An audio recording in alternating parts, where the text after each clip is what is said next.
Ես ներողություն եմ ուզում խնդրել ուժեղ Հայաստանի ներկայացուցիչներին, որովհետև ի սկզբանե ուզում էի խոսեի թեկնածուին, արժանինքներին եւ գործառույթին, բայց Սերգեյ Բագրատյանը,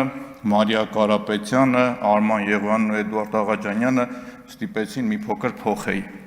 Նաեւ շատ կառուցողական ելույթ ունեի տիկին Նազելի Բաղդասարյանի հետ, որը հույսով եմ դեռ առիթ կունենամ խոսելու դրա մասին։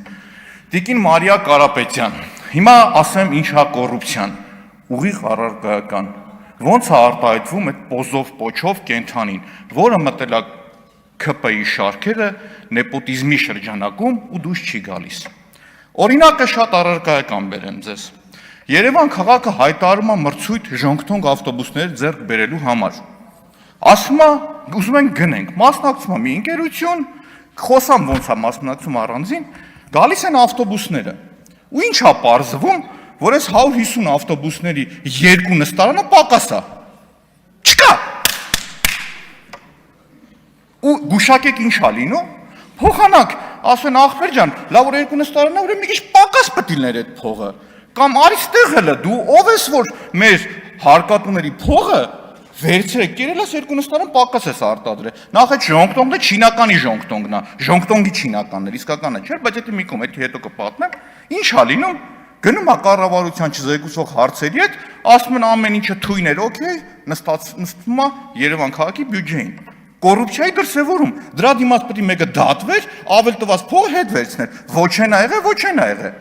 Մեկ այլ ուրիշ օրինակ, տիկին Կարապետյան, ինչ է կոռուպցիան։ Նախ կոռուպցիայի սահմանում չկա։ Ամեն կոռուպցիոն դրսևորին յուրովի է։ Ու այդ պոզով պոչով կենթանին մի սահմանում չի, մի նախադասությամբ չի։ Ամեն մեկը յուրովի արտահայտվում է։ Տեսեք, հիշում եք այն կոպեկները, որ 100 դրամանացուն մանեթնիկները առեկցում էին ավտոբուսների մեջ։ Հիշում եք, պարոն Աբրամյան։ Ուրեմն ինչ է լինում։ Երևանի քաղաքապետարանը որոշում է, որ դա առնի։ Պատահականությամբ, շատ պատահականությամբ այդ մանեթնիկները վաճառում է կառավարության աշխատակազմի ղեկավարի տեղակալ Զարայի ամուսին Օմնիկոմի Ռուբոն։ Վաճառումը լավ անում, ես խնդիր չեմ տեսնում, բայց այդ անտերի գինը շուկայով մտնում, նայես 35,000 դրամ է։ Ներողություն մի բան էլի։ Ես խնդրում եմ տարբեր մանավանդ պետական ծառայողների մասին, պաշտոնյաների մասին խոսելիս դիմենք անուն ազգային։ Հա, ես ներողություն խնդրում ազգանունը չէի։ Քաղաքական մշակույթ ընդունեցի դիտողությունը, բայց ազգանունը չեմ հիշում, ներողություն եմ խնդրում։ Ինչն է հետաքրքիր, որ այդ մանեթնիկների գինը մի 40,000 դրամ էր։ Իսկ գիտեք քանիս էին առել քաղաքապետարանը 140,000 դրամի չափ, 130 քանիս։ Հելել եմ, գոռում եմ, ասում եմ դատախազություն, այ ախպեր, արի մա տեսնենք ինչ է կատարվում ստեղ։ Ոչինչ ստախոսության համար պատասխանատվության ենթարկեցին, որտեվ առարկայական կտանեի դատախազության աշկը կմցնեի, կասեի նայ տես սրա գինն էսքան է։ Ոչ էլ այդ մարդկանց վրա գործ հարուցեցին, բայց դա ջանդամարը առել էին թանկ։ 2 ամիս հետո այդ մանեթները տարան թափեցին, ասին մեզ էլ պետք չի նոր համակարգ ենք ներդնում։ Բա որ գիտեք որ 2 ամիս հետո միասնական տոմսային համակարգներ եք դնելու 700 ավտոբուս կա, չգիտեմ քանիսի համար են առել։ Այդքան փող ավել, խի տվեցիք։ Լավ ընդունենք 500 ավտոբուսի համար էին առել, 50 միլիոն դրամը կոպիտ կարտայտեմ, կասեք ոչ բարեկիրթ եք դուք։ Շարունակեմ այլ օրինակ բերեմ կոռուպցիայի։ Ուրեմն տեսեք,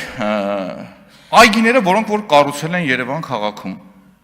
40-ամյակի հաղթանակի այգին նվիրված Մալաթիայում, խնդրում եմ, աղաչում եմ, մի հատ գնացեք նայեք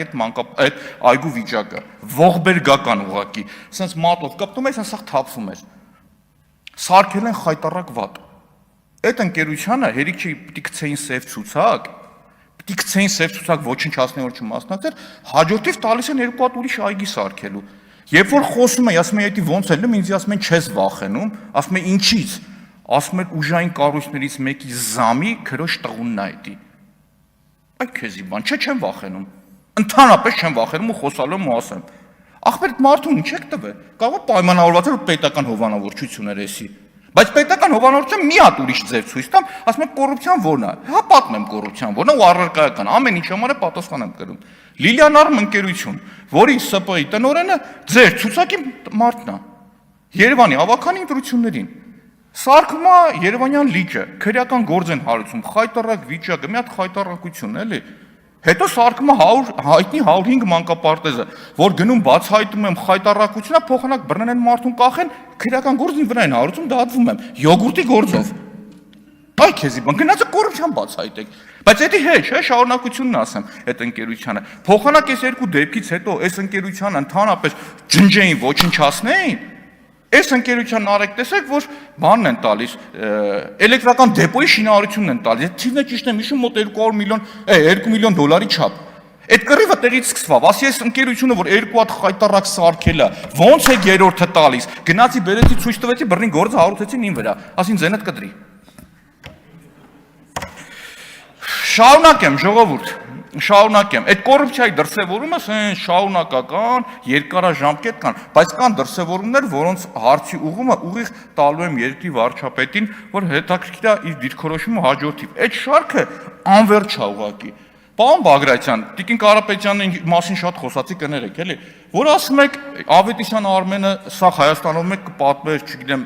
պլաստմասեքով բանով, էլի, դուք լուրջ հանցագործության մասին հաղորդում եք։ Բա դրա համար ոչ մեկի նստած չի։ Կարող եմ ենթադրել, որ կարող Ավետիսյան Արմենից մի քիչ փող եք վերցրի, ասել եք գնամ անարի։ Ո՞նց հասկանամ, քեդ մարդուն պատասխանատվության չեք ենթարկել։ Երկու տարբերակ կա, կամ ձեր ասածը իրականության հետ կապ չունի, կամ փողը վերցրե բաց եք թողել։ Բա եթե չէ, հանցագործությունը գիտեք, ուրա, շարունակեմ, տարիների վերջ միշտ ԿՊ-ականներն ասում էին պապկեք կա տամոժնիկներում։ Պապկեկը գալիս են, այդ պապկեկի տերերն ով է, ես շատ ուզում եմ իմանամ, պահանջում եմ հատիկ առատիկ անունը տվեք ու պատասխանատվության ենթարկեք։ Կարող է պարզի վերջում մեկն է ձեր ցուցակի, չգիտեմ, 122-ը չի 264-ն է օրինակի։ Չէ՞ դի ո՞նց է լինում։ Ես ուղղակի ուզում եմ բռնեմ հասկանամ։ Հիմա գամ պարոն Եղոյանին, ժպիտը դեմքին։ Ուրեմն ձեզ օրինակը մի հատ էլ մասսայական ասեմ, էլի, այդ պարտք վերցնելու, լավ ու վատ կողմի ու եկամուտ ունենալու։ Տեսեք, պարոն Աղաջանյանը խնդրեմ մասնագիտական առումով վստահ եմ կկարողանա հանրամատչելի, եթե չկարողանամ ինքը օգնի ձեզ, էլի այդ հարցում։ Օրինակ զիգզագ ընկերությունը, ժողովուրդ։ Մենք բոլորս գիտենք, որ էլեկտրոտեխնիկա բերողները, որ բերում վաճառում են, այս ռուս-ուկրաինական պատերազմի արդյունքում շատ փող են աշխատել։ Բնական է, այդ եկամուտները իրենց կամքից անկախ է եկել։ Գալիս է Հայաստանից գնում է դուրս։ Զիգզագ ընկերությունը բացել է Միլե ընկերության պաշտոնական ներկայացություն, շատ թանկ էլեկտրոտեխնիկա է։ Ու ակնհայտ է, որ այդ տեխնիկան մենակ հայերը չեն առնում դուրս են գնում։ Շատ ճիշտ են արել, օբյեկտիվ շատ ճիշտ են արել այս մարդիկ։ Բայց եթե այս մարդիկ նույն տրամաբանությամբ գնան մի հատ Bank Olufsen-ի կամ մի հատ ուրիշ ավելի թանկ ընկերության խանութ առնեն, վարկ վերցնեն, այդ խանութը սկսեն բերել լցնել, պատերազմը պրծնի ինչ կլնեն, կսննկանան, որովհետև այդ վարկը չեն կարողանա տալ։ Այսինքն մարդ, երբ որ եկամուտը պատահական գալիս ընկնում է իր վրա, պատահական գալիս ընկնում է վրա, դու պետք է կարողանաս դա ճիշտ կառավարել։ Եթե դու մնում ես այդ եկամուտի տակ ու չես գիտակցում, որ պետք չի պարտք վերցնել կամ պարտքը վերցնելուց արդյունավետ պետք է կառավարես, դու խնդիր ունես։ Օրինակը շատ պարզ եմ ասում, մի ուրիշ օրինակ բերեմ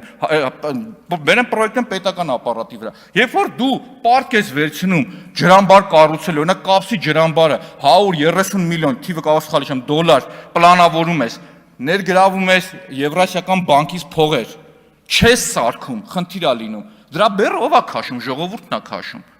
Եվ վաղը մյուս օր, եթե այս պատերազմը պրծա, մուտքերը մեր չապահովեց, ես շատ ուրախ եմ, որ մեր երկրում լրացուցիչ մուտքեր է գեներան, շատ ուրախ եմ, որ համախառն ներքին արդյունքի աճանը, որտեղ առաջի դրա շահառուն մեր քաղաքացին է լինում։ Իհարկե շատ լավ է, մենք պետք է ճկուն լինենք, կարողանանք ճիշտ կառավարել, ճիշտ բերել տեղը դնել այդ ամբողջը։ Բայց եթե մենք չենք կարողանում ռիսկերը long time, երկարաժամկետ ընթացքում կառավարել, դա խնդիր է ստեղծում, պարոն Եղոյան։ Եթե դու այսօր չես գիտակցում, որ կարող է վաղը պատերազմը պրծնի ու քո տնտեսությունը նոր մարտահրավերների առաջ կանգնի, դու խնդիր ունես այդտեղ։ Եթե դու այսօր մենակ հիմք ընդունում ես, այո, բոլոր այդ տնտեսագիտական, հա իմիջիալից պարոն Թունյանին է պետք է անդրադառնալ, պարոն Թունյան, երեք էլ ասեցի, շատ բաներ կա, ես չեմ հասկանում։ Ու չեմ նեղվում։ Օրինակ հարցեր եք տալիս, ես չէի հասկանում։ Ինձ որ այդ հարցը տակ, ասել չեմ հասկանում, չեմ պատասխանում։ Նույն տնտեսագիտությունը, եթե կենտրոնական բանկի նախագահն գաստը, շատ հարցերի մեջ չեմ մտնի, որտեղ իմ տիրույթը չի դա, ու դա ամոթ չի, երբևիցե դրանից չեմ խուսափել ես։ Ու էդիկ ասում եմ, այդ ինչ տպավորություններ, ինչ էր խոսում, չհասկացա։ Բայց հետ գամ բանին, ինչին էի, միտքս թռա Թունյանի անունը տեսա։ Հա, պետք է կարողանաս ճիշտ կառավարել։ Կա էֆեկտներ, որոնց կառավարիչը դուք չեք, պարոն Եղոյան։ Օրինակ Սևծովյան ճգնաժամը, ոչ մի ձևով դրա տերը դուք չեք։ Պարսկաստանի ու Ամերիկայի հարաբերությունների սրվերն ու լոգիստիկ խնդիրներն ու մյուս դրա կառավարիչը դուք չեք, բայց դրա պատուղներ քաղողը դուք եք։ Ու վերջում տեխնացուն, որ ասում էր ձգում եք ժամկետը, խնդիր եք ստեղծում, ժողովուրդ միշտ հիշեք, քամից հանես, փոթորիկ հետ կհավաքես։ Որոշեցիք sense բան անել ուժեղ Հայաստանի հետ կապված, հետ հավաքեք պտուղներ։ Հաջորդիվ շատ ելույթ ունեմ, կներեք, այս անգամ ներող եղեք ինձ, ես չկարողացա տեխնացուին մասին խոսել։